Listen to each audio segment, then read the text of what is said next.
There we go. And then let me find my window again.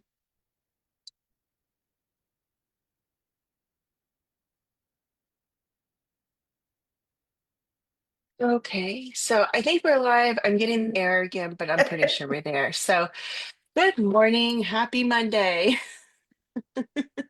It's President's Day today.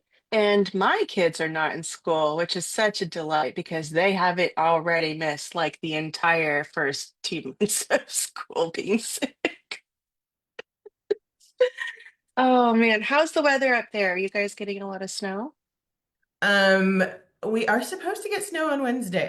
Anywhere from an inch to 20 inches is what I'm seeing. So God only knows what's happening on Wednesday. So it'll be fun.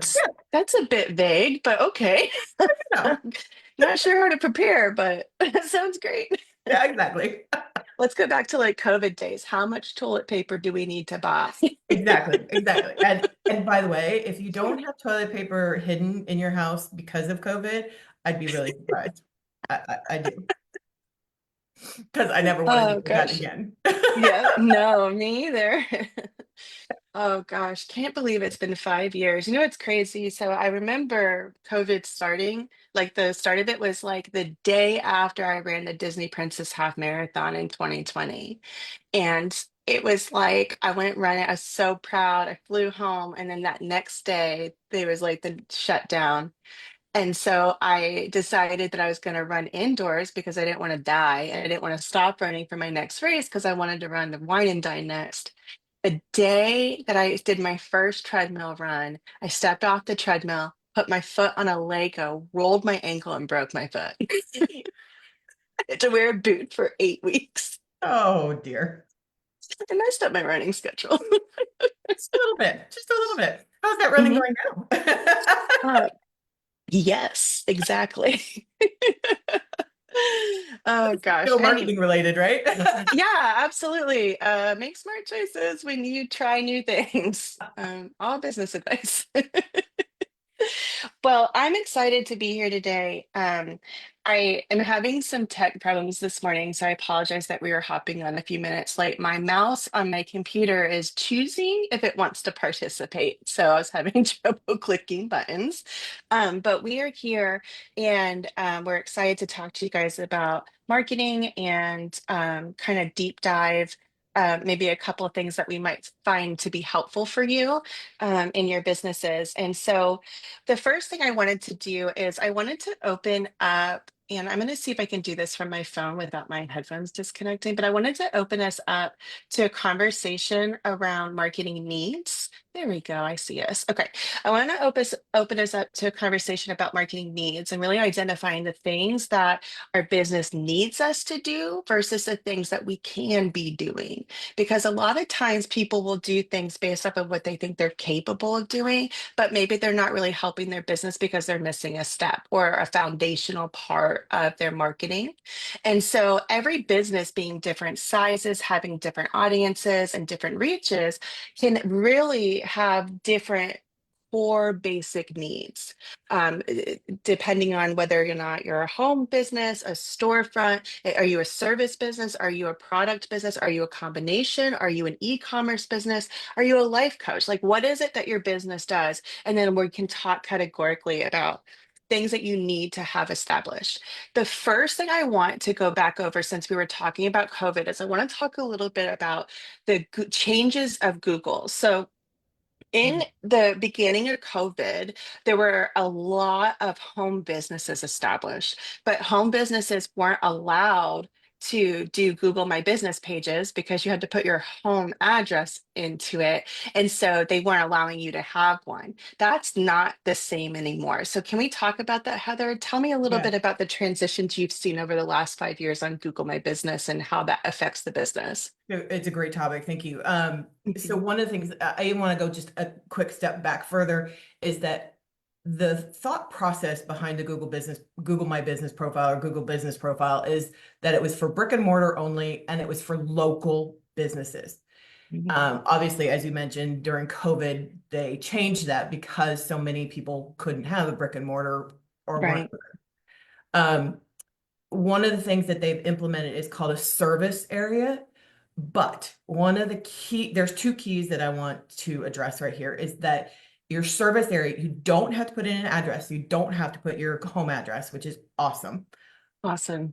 What kills people or what gets people's verification yanked most often is that they have a location that is more than 2 hours from that that address. So that's not going to make any sense. Let me explain a little bit. You do have to put in an address, meaning the address of the business, what your LLC or whatever your business structure is that you put on the Like your application. tax forms and Exactly, stuff. Yeah. exactly. Your legal. Yeah. Yes, but it's not shown. What you then do is pick 20 and only 20 locations that are within a 2 hour radius. Okay. And what's happened is because so many of us are now, virtual businesses, we may have a client in California or New York, even if we're in Virginia. And so we'll put that because we want to show it. Mm-hmm. But that will automatically get your verification revoked. And it's Right. frustrating for small businesses because they're like, but I'm doing business there. Yes, you are. But Mm-hmm. despite AI, despite the changes in search, Google still has Mm-hmm. 95% of the search market. It's a monopoly, yes. But if you want a Mm-hmm. Google business profile and you want the local search benefits of a Google business profile, play with Google, meaning Yeah. follow their rules. And their rules Mm-hmm. are only 20 mile or only 2 hours, sorry, only 2 hours from your Mm-hmm. location. And you can Right. only select, then you can select 20 locations. So Ashburn, Okay. Pittsburgh, that kind of thing. Right. And remember that all of that, I hate this camera. Oh, sorry. I see it zooming in and I know. out. Like every time you move, it's like I'm not sure if I'm going to focus or not.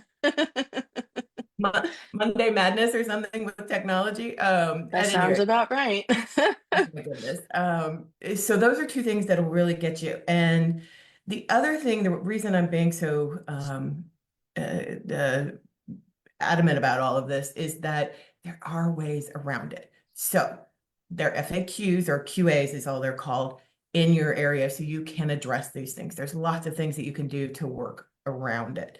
Um, I think those are the main, reviews. Reviews, Hmm. reviews, reviews. I posted the other day on the Facebook page for, Oh, talk to us about that. You yeah, posted the sisterhood. I saw yeah, that. Go ahead and on talk the to us about sister. that announcement because that's really good. Yeah. Yeah, so okay, so the reason that people are losing verifications is Google is now yanking all of these fake businesses. So you have to prove you're a business. That's the whole 2 hour radius, the yada, yada, yada. Hmm. The fake reviews, that's another thing that is happening. So people would get friends or family or someone to do fake reviews or go online and buy reviews so that you can Hmm. bump up. The more reviews you have, the more trustworthy you are seen, which helps Google put you up in the rankings. But they are now finding all these fake reviews. And things like, so for example, I got one of my clients is a cleaning service and they came and they cleaned my house, but they would Hmm. not let me post a review, even though it was authentic, because I had a business relationship with them, because they could see that because I managed their Google business profile. So there are Oh. things like that going on as well. So if for Hmm. somehow you're connected or something like that, that's Right. where people are losing reviews, is there are um, conflicts of interest. If Google thinks there's a conflict of interest, like they thought with me and Hmm. the cleaning business. So Right. that's why all those reviews are being yanked. So there's a lot going Hmm. on. And, not that I love Google, but what they're trying to do is make it better. They are trying to ensure that businesses are real, that you're competing with Right. real companies, not fake ones, Right. that all this other stuff. It is Hmm. making it harder for you. So my best advice, take a deep breath. It's not just you. It is pretty Hmm. much everyone, and if there are some things that you can do to help yourself out. Right, absolutely. I think that it's important that everyone understands that in a world where we are digitally kind of dependent, I would say, for the majority of us, Yep. you need to be playing nice in this sandbox communication. Plug. Sorry, that was cheesy. That's my It's mom awesome. joke for the day. You're all welcome. We need to be playing nice in the sandbox, which means we need to be brave enough to try new things, but smart enough to know what to try and how to do it and how to go about it. And that's why we exist, is to help bring that clarity of that strategic approach to how you manage your digital presence. So let's talk about the other components necessary for a business. So I read a lot of reports, and the most recent report that I read from Social Media Examiner giving the digital review is that Facebook has dropped in followers by a lot and still outranks every platform by million, at least, if not more followers and usage and people actively being in it. And I keep hearing people say, well, Facebook's not a thing anymore. If you have a business that requires any version of community outreach or connection, you need to be on Facebook. It is not gone. It is not dead. I would not be concerned that the 12-year-olds don't use it. Not today, maybe in 5 years, but today they don't have money anyway. They're 12. Okay. So focus on your core audience and know what platforms are performing. YouTube is number two. It misses the Owned by mark by a Google. lot, but it is, huh? Reminder that YouTube is owned by Google. Oh, yeah. Fun fact, So everybody. Fun fact yeah, Monday. yeah. If you didn't know, it And doesn't I matter, say but it that is. because, again, videos performing well, Google owns YouTube. If you have videos, put them on YouTube because it'll help your rankings. Right, absolutely. So let's talk about YouTube for a second. What content should people be curating to go on YouTube? For me and the clients that I've been working with, we always take thought leader approach unless they have a show and tell style business. Most of our businesses are more service based, so they don't have anything to show and tell. At least most of the businesses I market with are service based. So tell me a little bit about your thoughts on what is YouTube looking for right now? What do you think is performing well? Excuse me, I'm sorry. Um, Educational material, meaning Oh. if I followed my own advice and was on YouTube, which is what I should be, but it's that whole time thing. At any rate, Mhm. eh, damn fuzzy. Sorry. Um, Educational stuff. So explaining about Google Business Profile, explaining about Mhm. SEO. If you're a coach, providing insights into whether it's career or life, etc. Mhm. Um, those are the things that really perform well. The other thing that I'll share is that you don't necessarily have to do video on your own, meaning, you know, everyone's like, well, I've got to get a studio and I've got to shoot something and I've got to. Mhm. So you and I love AI. AI, Mhm. you can use AI to transform one of your blog posts into a video. I Right. don't remember the exact number, but most videos on YouTube now are AI generated. So it is Yeah, I see not. a ton of AI generated videos on YouTube. And Mhm. and as long as the content is good and helpful and not bullshit, it Right. will help you. Right. So, I don't want you to put something just cheesy up. It really does have to be thoughtful and educational, but you can Mhm. lean into tools to help you produce these things. You know, Right. I can't remember the name of the one that I just found I love. I've been playing with. It literally took one of my blog posts, turned it into a video. And of course, I forgot to change the language. So it's like this Australian wonderful accent. And I'm like, could I just pretend I'm Australian and just leave that? Yes, Yeah. Yeah. absolutely. So the tool is fabulous. Like it is just an awesome tool. It's like $20 a month. Which So one is it? What I is it can't called? remember. I'll look it up and just put it in the chat afterwards. Okay, perfect. Yeah. Yeah, that sounds good. But it literally took one of my educational blog posts and turned it into an Hmm. educational video. This is my goal for the upcoming, is that turning Right. blog posts into educational. Like I Mhm. actually hate video because I am old school. I just want to skim. Mhm. Video to me takes too long. Mhm. Like I hate Yeah. watching videos. I don't have the patience for it. But Anything over 90 seconds, my brain just Oh, dude, I can't even last 30 seconds. I'm impressed you can last 90. Like, I skim shit. That's why I love blog posts. I can skim, I can get the highlights, especially if it's laid Hmm. out well and you've got your Hmm. subheads, you can get the everything that you need in less than 30 Hmm. seconds. So for me, Right. that's what I want. If I have to sit Hmm. for 30 seconds to 60 seconds to watch a video to learn the same thing, oh my God, no, Hmm. no, no, I don't have the patience for that. But Yeah. I'm an anomaly. Well, I want to talk a little bit about YouTube on from that perspective. So, for everyone who is considering the YouTube channel and doesn't have like content curated, such as like you don't have a podcast that you just naturally have content that you're filming and audio recording and doing like a combo situation, you can always do faceless YouTube videos and Facebook social media videos. It's a general statement. And I want to talk about this for a second because this is a very real thing. You may not realize what you're watching is faceless, but if you were to like a video, click on the profile and see that they all are faceless, and you understand that it literally means that your face is not in it. It might be the back of you or an angle of you from the side or something like that, or just your hands, depending on what your video is. Or it might be that it's just a generic video that is visually appealing, like walking through the woods or climbing a mountain or I don't know, sewing. So I don't know what the business is, but something maybe somewhat relevant or interesting to look at, but your voiceover is on it. And that voiceover is where you're sharing your message. And so these faceless videos are impactful.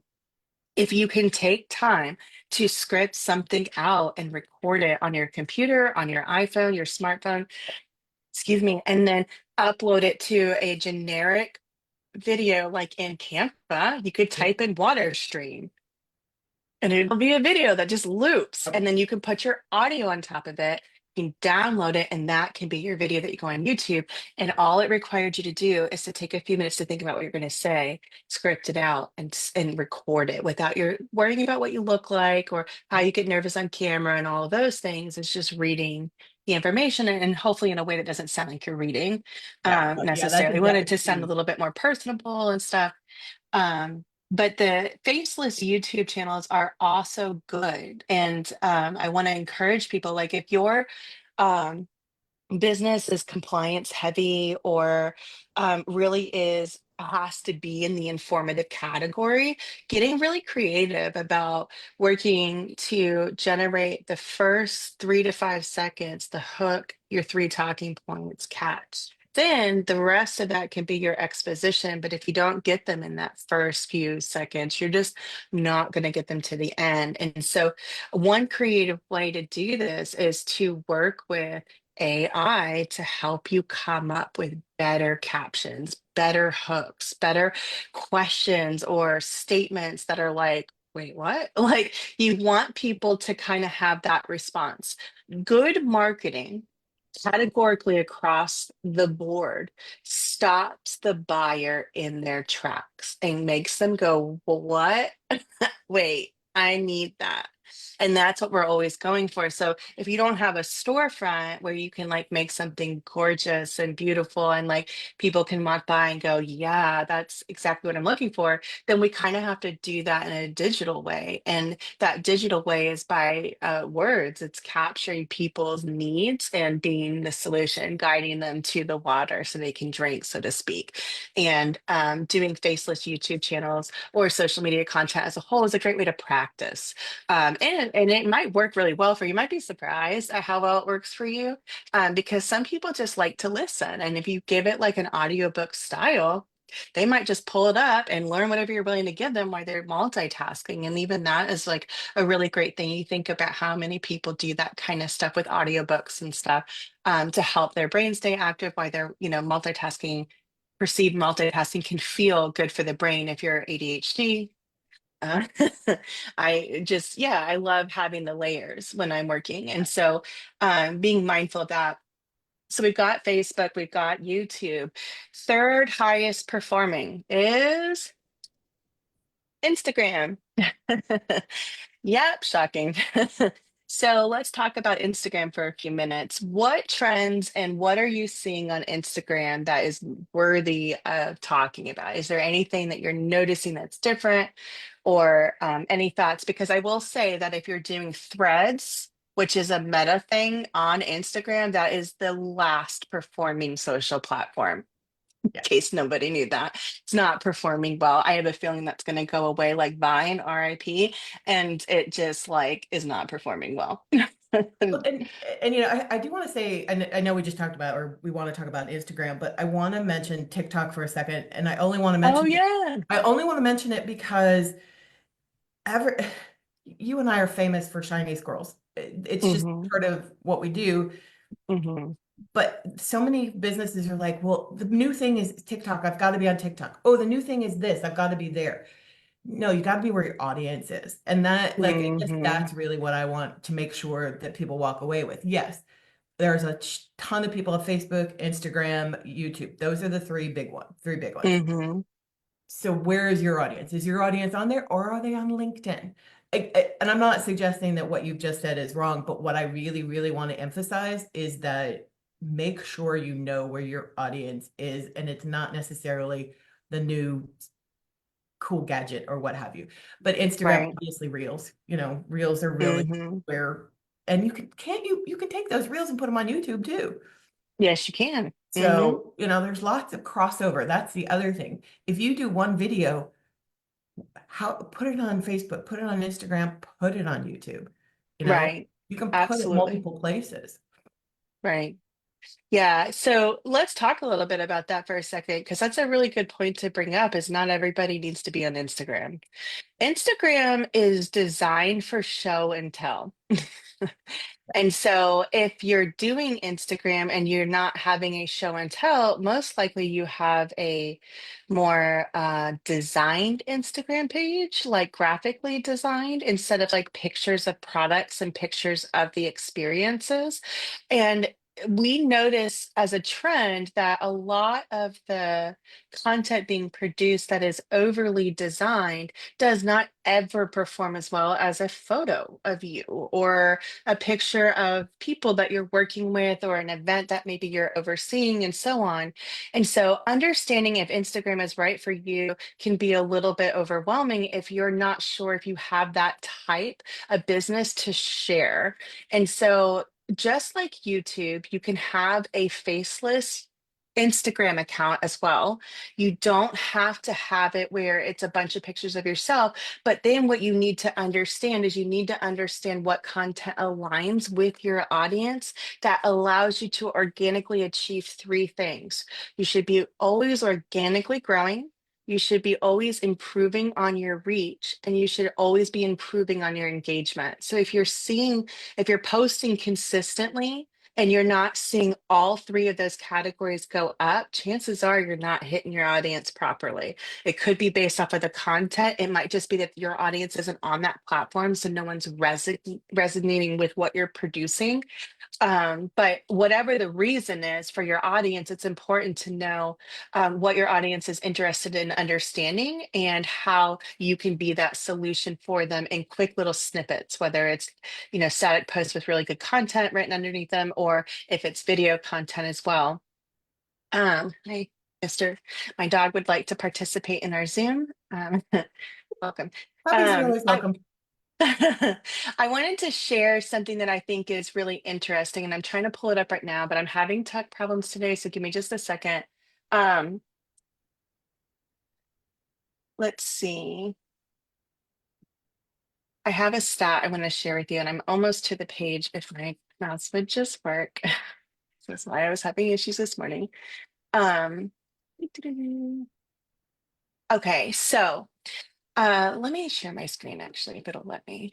I want to share this right here. Oh, you know what? I'm wrong about YouTube. Facebook, Instagram, LinkedIn, YouTube. All right, let me share this. I need to YouTube's work. number 4, really? Yeah. This is a 2024 report done by Social Media Examiner, which is a great, if you're into like understanding marketing as a whole, they have a great newsletter every You. week I and love it it. just keeps you up to date. It's very simple. They have certifications, programs, they'll connect you with stuff. I highly recommend free, subscribe, download. It's great. So Social Media Examiner, but so here's a 2024 report and it's really interesting. To see the significant drop from the social media platforms that are being used, which is Facebook, then Instagram. So you're at 79 and 86%. The drop to LinkedIn is huge. 65%. The drop to YouTube is even bigger. But this is what this tells me. This tells me that the lower tier is either working or not working. And it tells me that if it is working, that might be area of opportunity to capitalize and grow. So like YouTube is on the trend up right now. Mhm. I Everybody needs to do it. Not everybody needs to be in LinkedIn. LinkedIn has continuously steadily grown, but like LinkedIn is really B2B, B2G, sometimes B2C, but B2B meaning business to business or business to government, B2G predominantly. And then it's also for hiring. It's a really great resource for hiring. So it depends if your audience is there based off of what your industry is. But Facebook, Instagram, and YouTube would be the best. You see how low Threads is? That was the thing that Instagram introduced to us about a year ago. I feel like it was maybe like the spring of last year it came about. Threads is like their response to Twitter, to X, I guess. It's like their version of it, not very popular. The interesting thing too is if everybody remembers, Twitter got sold and that drop was significant. And this is noted here from 23 to 24, the drop is 44 to 31%. They lost an enormous amount of following. And we understand why it's all about the political side of it. However, it's important to understand if that's a good platform for your business or not. I do not have a single client that I have ever recommended to Twitter. I've not ever found that to be a resource for my people. Now, Heather, have you had a different experience? Talk to me about your thoughts on Twitter. I don't recommend it anymore. I used to be, especially for public relations. Twitter Right. used to be a great place to connect with journalists. Mhm. Now, if you want to connect with journalists, actually LinkedIn. So it's an Right. area. Oh, Yeah. So a lot of yeah. journalists have moved from Twitter to LinkedIn and they're connecting with businesses, with people, et cetera, there for stories. So Right. no, I definitely don't recommend Twitter anymore. It's just, there's no value in it anymore. There just Right. isn't. I used to love it. It used to be my favorite because I didn't get as sucked in. So I could manage my time a little bit easier. I know that probably sounds crazy, but I could do 5 or 10 minutes on Twitter and be good to go and be like, okay, I'm done. So Right. for me, I loved it, but not anymore. Right. In fact, I've taken most of my none of my clients are on Twitter anymore. Yeah, but it's just not, I have not seen a great return on investment for time Yeah. there. I do love seeing businesses diversely displayed digitally. My trust factor as a marketer that's a little judgy, I think, because I don't mean to be, but like, I've been doing this a long time. When I go to a business page, if they don't have Facebook, Instagram, and Google My Business, I don't trust them as a business. Yeah. Do Yeah. you have that feeling too? Because Yeah. I feel like it's just like a lost page, like nobody's managing it. You go to their channels or whatever, and they have the pages reserved, but then there's no content on it. That's a massive red flag for me. I'm like, oh, this is abandoned digital real estate. Like, I don't want to be a part of this. That's No, not a well, legit and the business. date. Like even if it's Uh-huh. content, but it's like from 4 years ago, it's like, okay, what's going on here? Mm-hmm. And I'll check other Right. ones. So like Mm-hmm. if I can see like maybe they've abandoned Facebook, but they're higher on Instagram or something like that, I'll give them some credit, I'll give them some grace. But no, Right. excuse me, I'm the same way. Mm-hmm. And Yeah. I guess I also want to make sure that our our our CEO family is realizes that we get it from a concept of Mm-hmm. doing everything is hard. Like it just Yes. and like managing it and figuring out where you need to be, when you need to be, Mm-hmm. balancing all of that. But that's where it comes in is how do you use one thing 12 times? That's my big thing. Right. how do I use one post in different places and Hmm. ensure that I'm getting different places, but that I have, um, I don't have time. None of us have time to do everything. So, realize that it's not just you. Um, Hmm. and that's pretty much all I just want to say that. Yeah. Absolutely. And I agree with that. Like, you don't have to be good at everything that you do. Like, you don't need to be an expert, but if you're going to do it, try to do your best. Yeah. Like, just be mindful that your effort matters. And then what you do today is going to compound and show you in 90 days. You've got to be diligent with your marketing. You've got to be consistent. Digital marketing is the long game, it's a long-term Yes. strategy for your Yes. business, and it needs to be done as a long-term strategy. If you're going online and organically doing stuff online and expect that tomorrow your business is going to be changed, you do not understand how digital marketing works. And you need to talk with someone like Heather or myself so we can help bring that clarity to you. Because if your expectations are here, but the real life is down here, you're going to be disappointed and then you're going to stop. We don't want you to stop. We don't want you to have unrealistic expectations for the performance of your business. And I would like to very just gently remind you that your digital presence does not replace your in-person networking. Yeah. So you can have the best digital presence ever, but if you don't have on the ground networking and connections going, and you're wondering why you're having trouble getting like your client base to grow or getting your business to kind of scale, it might be because you need to be doing the on the ground work still for your business. Or maybe it's just a season that your business needs a little bit more love in person than online. And as the economy fluctuates, like the craziness that it is actively doing, your requirements should be changing. If you're seeing a huge loss, and I know we're over, so just give us a second to finish this. If We you're are. seeing a huge loss, in your business right now, you need to, Tina Johnson, double down on your networking. So if you haven't heard our fearless leader share that with you, what we mean by that when we say that is very true. If you usually go to one networking event a month, you need to be going to two now. And then you need to be following up. That part is super important. Don't And, go to a networking event and sit in the corner and then go, well, I went and nothing happened. You've got to participate. For all and my introverted friends out there. and I hate this example or this idea that just hopped in my mind, but it's like dieting. If you're inconsistent, you're never going Mhm. to achieve results. Digital marketing is the same thing. You have to be consistent. It Right. is absolutely the long game. It is not, Yeah. there really is no short-term ability to say, here, I'm going to do advertising for a month and I'm going to bring in 12 clients. Right. It is, Yes, if you have a big enough budget. yes, exactly. Sorry. Yeah. And let's be honest, if you're thinking, oh, well, I could spend 600, you don't have a big enough budget to turn that result. Yeah. No. 600 is like almost the starting point for most of these platforms.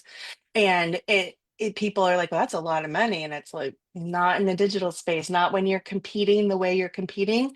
And so if you're not at the place where you can be spending at least $600 a month on advertising alone, just paid advertising, then your expectations for your ROI need to be at the place of all organic, which is the long, slow, steady, consistent game of showing up on your platforms that you've opened in your name.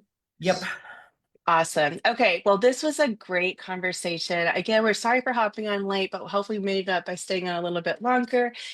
For everyone watching, we've had a lot of people on this morning. And so for everyone who's been watching, please feel free to drop any questions you have. If you want to tell us what your business is and what platforms you're on, just to see if that aligns, be happy. Heather and I will check the comments here throughout the day just to make sure that we're here to help support each of you.